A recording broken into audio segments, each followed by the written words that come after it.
Assalamualaikum warahmatullahi wabarakatuh. Apa kabar Bapak Ibu semuanya? Kembali pada video kali ini kami akan menyampaikan informasi surat edaran resmi yang disampaikan BKN yang ditujukan kepada Pemda. Ini menunjukkan bahwa SK Bapak Ibu semakin dekat diterima di tangan. Surat ini berkenaan dengan pengisian DRH dan usul NIP3K. Mari kita cek 9 poin penting yang ada dalam surat resmi ini.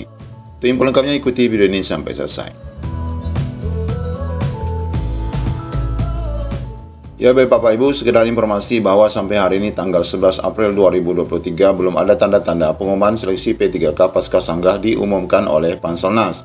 Meskipun sesuai jadwal ini sudah melewati. Dan hari ini tanggal 11 April 2023 mestinya adalah jadwal untuk pengisian daftar riwayat hidup yang dilakukan oleh rekan-rekan guru yang dinyatakan lulus pasca sanggah.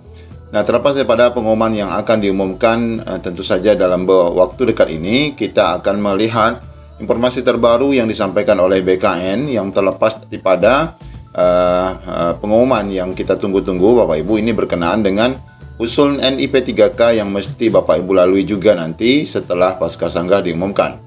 Nah, surat ini adalah disampaikan dari BKN ditujukan kepada pejabat pembina kepegawaian daerah maupun pusat ya, berkenaan dengan usul penetapan NIP3K Jabatan Fungsional Guru tahun 2022 secara elektronik yang tertanggal suratnya adalah 29 Maret 2023. Artinya Bapak Ibu, surat ini baru dan ini berkenaan dengan surat resmi yang ditujukan untuk persiapan usul NIP3K Bapak Ibu yang sekarang menunggu pasca sanggah. Ada 9 poin yang tertera dalam surat ini, kita simak satu persatu agar Bapak Ibu nanti yang sudah dinyatakan lolos pasca sanggah memang benar-benar jelas ya Bapak Ibu apa yang nanti akan diberkaskan, yang akan Bapak Ibu urus, sehingga tidak ada lagi keraguan dalam mempersiapkan berkas. Berkenaan dengan telah ditetapkan kebutuhan pegawai pemerintah dengan perjanjian kerja tahun 2022 untuk jabatan fungsional guru oleh Menpan RB, dan dalam rangka persiapan penetapan nomor induk P3K Jabatan Fungsional Guru tahun 2022 bersama ini dengan hormat kami sampaikan hal-hal sebagai berikut. Nah, ini pertama adalah yang pertama, berdasarkan peraturan pemerintah nomor 49 tahun 2018 tentang manajemen P3K antara lain menyebutkan bahwa pelamar yang dinyatakan lulus seleksi itu diangkat sebagai calon P3K oleh pejabat pembina kepegawaian ataupun daerah Bapak Ibu, dan diangkat sebagai P3K setelah mendapatkan persetujuan teknis atau pertek dan penetapan NIP3K oleh BKN. Nah, ini ya. Kemudian yang kedua, kebijakan pengangkatan P3K bagi fungsional guru telah ditetapkan dengan peraturan Menpan RB nomor 20 tahun 2022 tentang pengadaan P3K untuk instansi daerah untuk jabatan fungsional guru.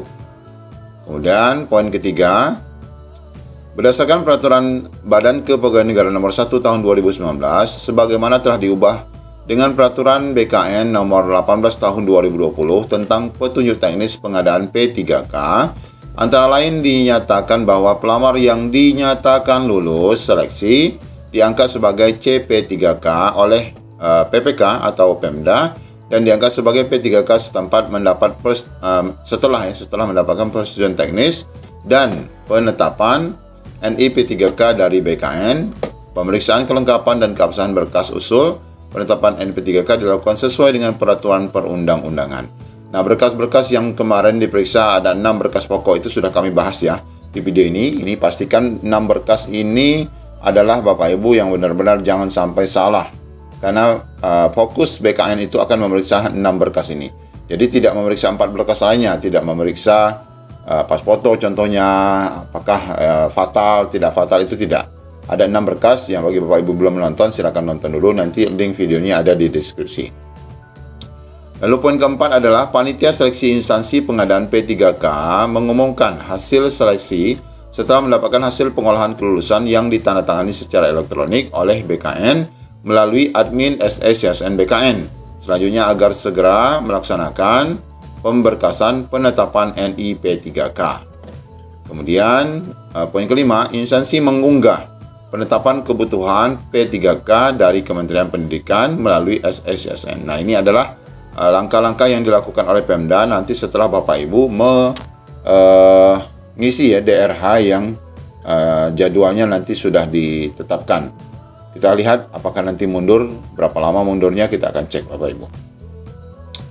Kemudian poin ke-6, persyaratan kelengkapan dokumen usul penetapan NIP 3K diatur dalam pasal 25 Peraturan BKN nomor 1 tahun 2019 sebagaimana telah diubah dengan Peraturan BKN nomor 18 tahun 2020, di mana pelamar yang dinyatakan lulus agar mengisi DRH serta menyampaikan kelengkapan dokumen secara elektronik mulai tanggal 11 April sampai 30 April. Nah, ini Bapak Ibu memang masih mengacu pada edaran ataupun surat lama, karena ini tanggalnya tanggal 29 ya.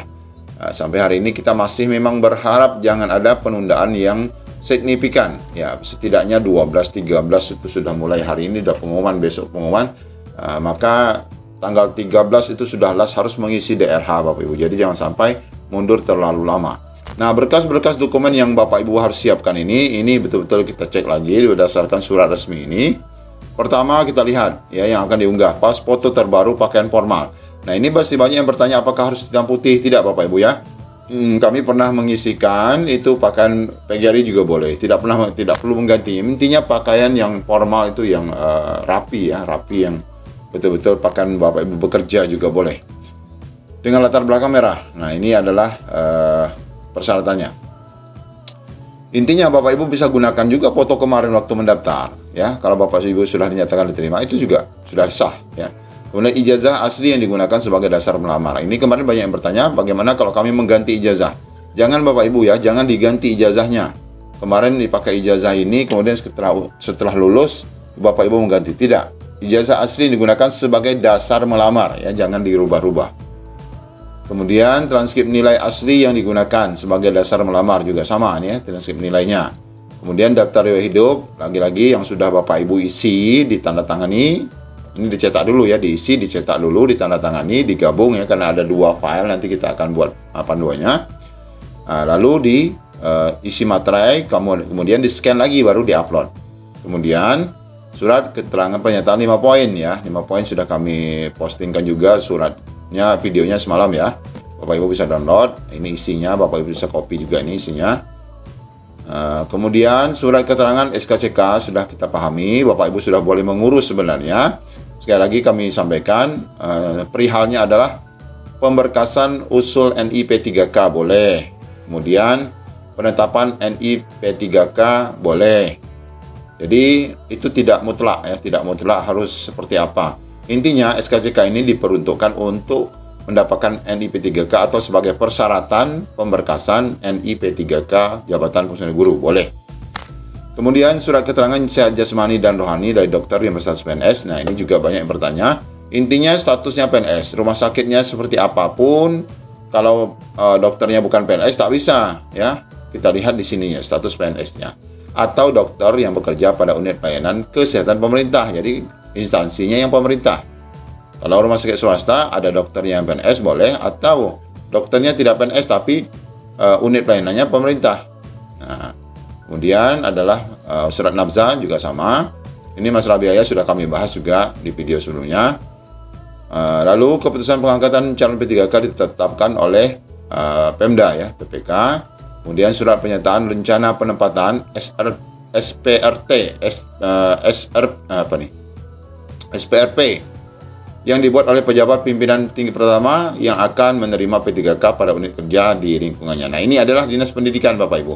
Nah, kami juga pernah dulu membuat video berkaitan dengan surat pernyataan rencana penempatan. Jadi Bapak Ibu yang sekarang nanti diumumkan pasca sanggahnya, di mana ditempatkan sekolahnya itu, nanti Bapak Ibu, Dinas Pendidikan akan membuat satu surat ya. Satu surat isinya adalah penempatan Bapak Ibu. Rencana penempatan yang bersangkutan di mana, tapi itu biasanya sudah sesuai dengan penempatan yang ada di SSSN. Namun ada kemungkinan bisa berubah Bapak Ibu, sebagaimana pernyataan Ibu Nunu bahwa itu nanti akan bisa dirubah kembali. Nah, akan bisa dirubah juga oleh Pemda, usul untuk dirubah kembali. Ini kemarin kami sempat mendengar bahwa untuk di Kepri juga diakomodir, bahwa itu akan dirubah ya sesuai penempatan yang diinginkan oleh Pemda. Kemudian yang ke-8, penyampaian usul NIP 3K ini disampaikan secara sistem. Nah, ini ya tanggalnya 24 April 2008 sampai dengan 18 Mei. Ini masih mengacu pada edaran yang lama juga. Kemudian penentuan mulai berlakunya pengangkatan itu adalah maksimal 1 bulan. Berikutnya dari tanggal penyampaian usul NIP 3K. Jadi kalau misalnya cepat 24 April misalnya sudah dikirim oleh Pemda, maka 24 Mei itu sudah dapat diusulkan NIP, sudah dapat diserahkan SK. Paling lama itu Bapak Ibu. Paling lama. Makanya kita biasa membahas bahwa Bapak Ibu bakal bisa gajian di bulan Juni, SPMT bulan Juni, dan dapat gaji ke-13. Begitu. Jadi usul itu 1 bulan maksimal dari tanggal penyampaian usul. Tanggal penyampaian usulnya adalah 24 Mei. Last 18 Mei. Berarti 18 Juni. Nah, kalau 18 Juni tak bisa kalau 1 bulan ya. Tapi kalau kurang dari 1 bulan bisa saja sekitar berapa hari nih? 12 hari pengusulan itu dilakukan oleh Pemda. Maka selesai, awal Juni juga bisa selesai, maka sama-sama bisa mendapatkan SK dan SPMT di awal Juni serta gaji dan gaji 13 di bulan Juli tahun 2023 untuk Bapak Ibu. Nah, ini Bapak Ibu informasi terbaru yang kami dapatkan untuk penetapan usul NIP 3K terlepas daripada rencana pengumuman pasca sanggah yang masih kita tunggu, masih kita update meskipun ada daerah yang semalam kita sudah sampaikan, Minahasa Selatan sudah mengumumkan. Dan kami lihat di komentar itu di Bondowoso sudah mengumumkan, tapi kami tidak mendapatkan filenya. Itu menunjukkan bahwa sebenarnya proses ini akan segera juga dilakukan, mengingat waktu yang sangat terbatas. BKN sendiri Panselnas juga terbatas, karena ini ada dikejar daripada formasi untuk tahun berikutnya, yakni 2023. Demikian, semoga menjadi pencerahan bagi kita semua. Assalamualaikum warahmatullahi wabarakatuh.